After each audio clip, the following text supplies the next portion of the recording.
cresce a violência contra idosos no DF. Levantamento do Tribunal de Justiça revela que no ano passado foram mais de 160 casos de negligência. Rafa Cadengue traz mais detalhes do documento e relembra casos recentes de violência contra idosos aqui na cidade. Veja. Justiça para todos. É uma frase emblemática e que seria perfeito, né? Lei até existe, mas infelizmente ainda é preciso cobrar, e muito, da sociedade, respeito. Principalmente perante as pessoas mais velhas.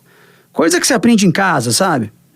Violência contra a pessoa idosa é tudo aquilo que expõe ela a risco, tá? Que podem ser visíveis ou invisíveis. As visíveis são aquelas que a gente vê, né? Morte, lesão, e as invisíveis são as demais que a gente não consegue ver a olho nu, que seria uma violência psicológica, uma violência financeira, a violência sexual, uma exploração. São vários os tipos de violência que a gente tem contra a pessoa idosa tipificados na nossa lei. Só para se ter uma ideia, na última semana, gente, 2 casos chocaram o DF e envolvem a violência contra pessoas idosas. Um deles foi um crime bárbaro que aconteceu nesta casa da QE 30 do Guará 2.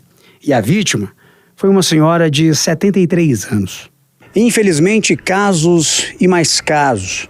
O corpo de Edith Gomes da Silva Santos, 73 anos, foi encontrado na última sexta-feira, dia 1º de junho, já em avançado estado de decomposição, dentro dessa casa. Dá para perceber, né?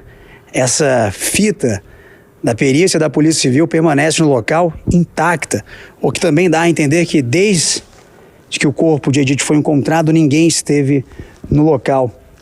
Tudo aconteceu porque os vizinhos já sentiam um mau cheiro, um odor forte vindo de dentro do imóvel e acionaram a polícia militar.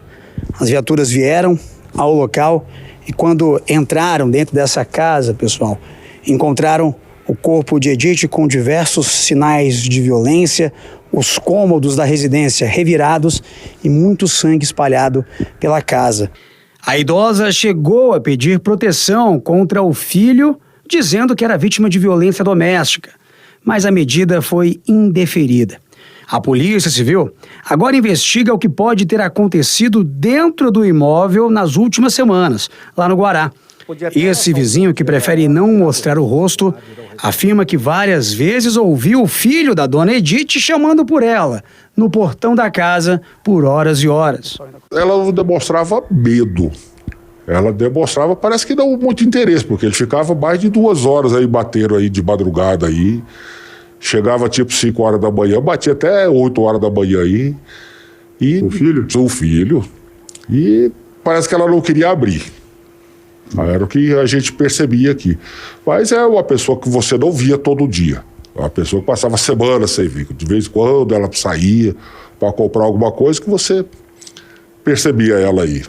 Ele contou com mais detalhe também como os vizinhos acionaram a polícia na última sexta-feira. Na verdade, eu saí e a minha sogra que mora aqui embaixo, aqui, eu moro em cima, ela sentiu esse cheiro que chamou a vizinha para poder ajudar. E eles olharam aqui, sentiram esse cheiro, encostaram próximo ao portão e o cheiro estava muito forte.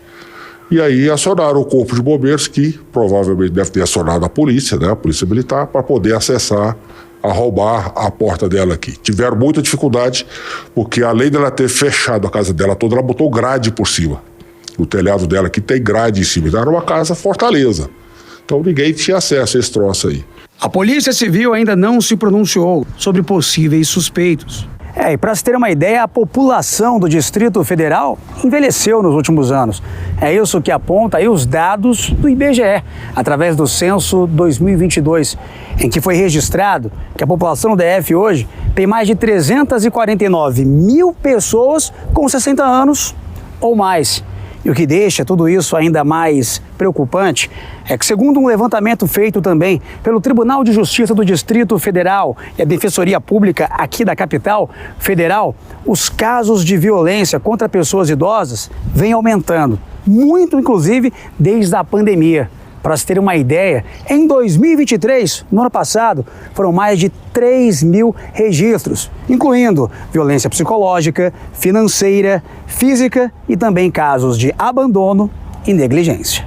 mais de 40%, tá, das violências são praticadas pelos próprios filhos. Tá? Numa estatística que foi feita aqui no DF, mais de 40% dessa violência praticada pelos filhos. Então é muito difícil para uma mãe denunciar um filho, e a maioria dessas violências são contra mulheres solteiras ou viúvas. Então, para uma mãe denunciar um filho é muito complicado. Essas mães estão começando a denunciar mais seus filhos porque elas estão passando por dificuldade. E não só uma violência contra um filho, um parente, mas a própria violência financeira, seja até de uma instituição bancária, quando fica oferecendo empréstimos consignados, tá? Isso também é um tipo de violência contra o idoso. O outro caso aconteceu também sexta-feira na região de Águas Claras. Envolve a morte de uma idosa de 94 anos, Zeli Alves Curvo. O apartamento que ela morava em Águas Claras pegou fogo.